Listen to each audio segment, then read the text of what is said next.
Have you ever stepped on your brakes and heard a terrible grinding sound?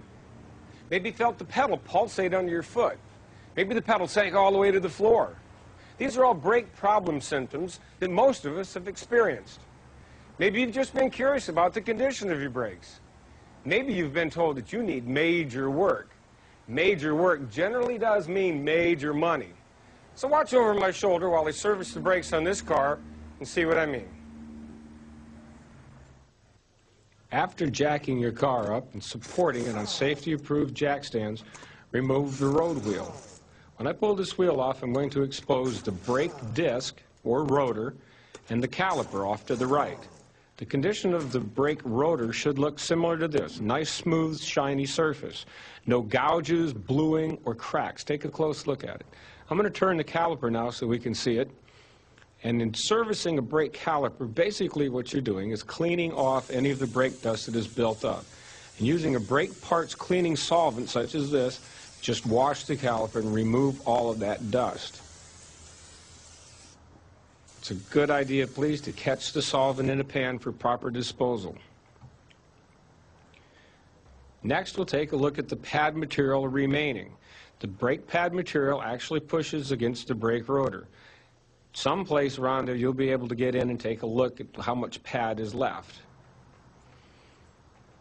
If you've got a ½ an inch of pad, your brake pads are relatively new. If it's getting down where you're 1/4 of an inch or 1/8 of an inch, they're getting close to needing replacing. This is part of our inspection, is seeing how much brake pad material we have left.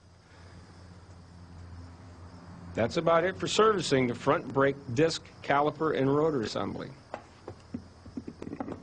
Replace your road wheel. Put all of your lug nuts on and snug them up.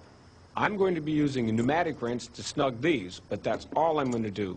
This is an alloy wheel on a disc brake assembly, and if I over-tighten them with an air wrench, I can distort the wheel and the rotor and cause brake shake. If you're using a cross-type wrench or a lug wrench, snug them up until the car is on the ground, and then tighten them up.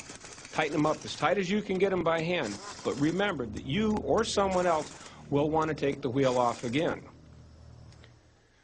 I'm going to be using a click-type torque wrench set at 85 foot-pounds per square inch. I'll tighten the lug nuts in a cross pattern, ensuring equal pressure on all 4 of the lug nuts, which will help prevent the wheel or the rotor from warping. Now let's move to the rear. After jacking up the car and supporting it on safety-approved jack stands, remove the road wheel. When I take this wheel off, I'll expose the rear brake drum. The rear brake drum houses the brake shoes and the brake cylinder. We're basically going to inspect and clean this rear drum assembly. When you remove the drum, there'll be a certain amount of brake dirt, brake dust built up inside. That's what we want to remove. Take the drum off and inspect it for wear. It should be smooth, no gouges. At this point, you'll also want to inspect the brake shoes, the pad material on the arc of the shoe. Cleaning the brake assembly is essential also, removing the brake dust, which can create noise and faster wear of the shoes. Catch the brake parts cleaner in a pan for later disposal. Wash the drum itself. If there's a buildup of any moist brake dust or any obvious grease or brake fluid, you probably have a cylinder leak that you'll need to tend to.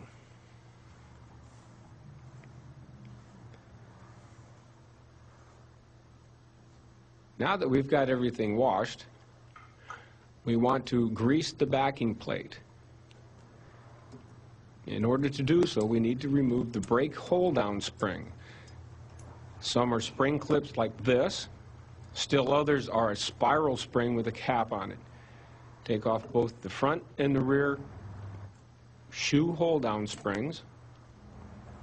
This will allow us to pull the shoe away from the backing plate just a little bit.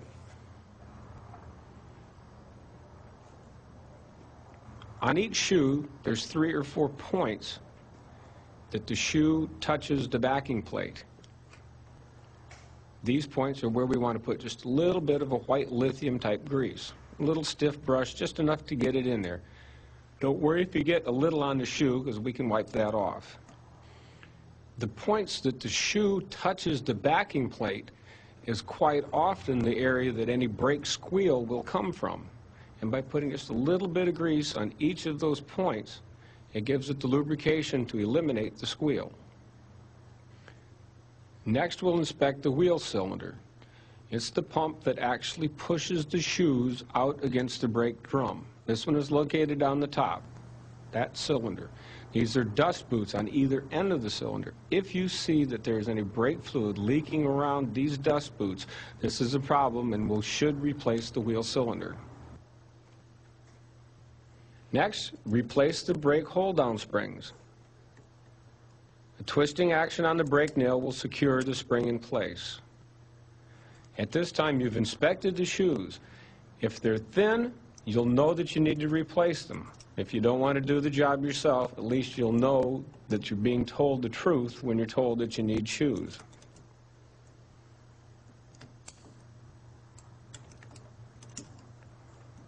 Now that we've got the shoes securely against the backing plate, we want to remove the lithium grease that's smeared over the top of the shoes. Brake parts cleaning solvent on a rag will wipe the shoes clean and not leave a residue.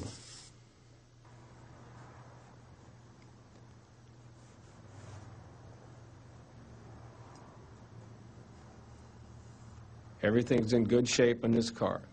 We'll replace the drum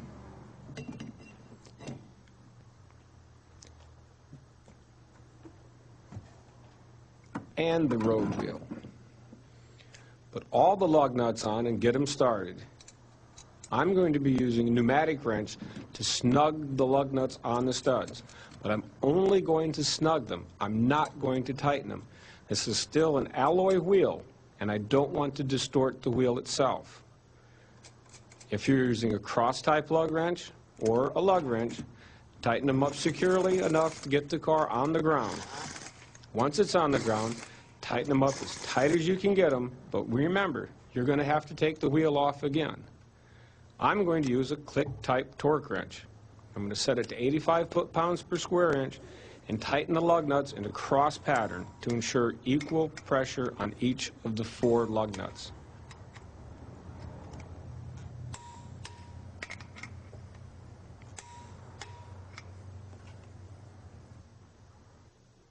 Inspecting and properly maintaining your brakes can save you a lot in unnecessary and costly brake repair. And here's a few more tips to remember.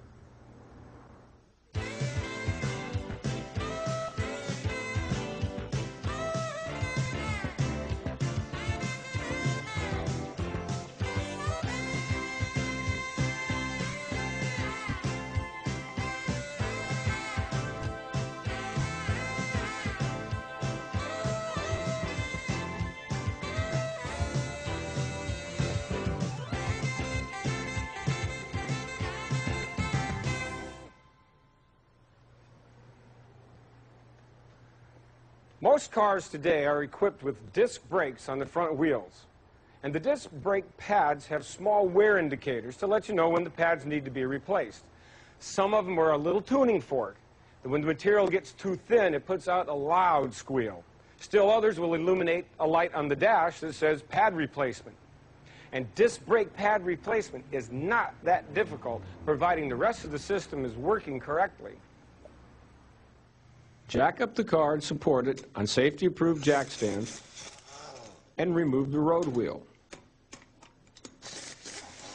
This will expose the brake disc and the caliper assembly.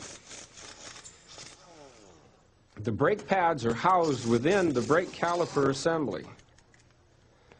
While you've got the wheel off at this point, look at the rotor.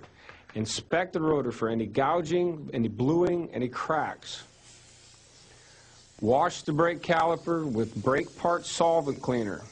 You want to get the brake dust off so it doesn't fly around when you're removing the brake caliper.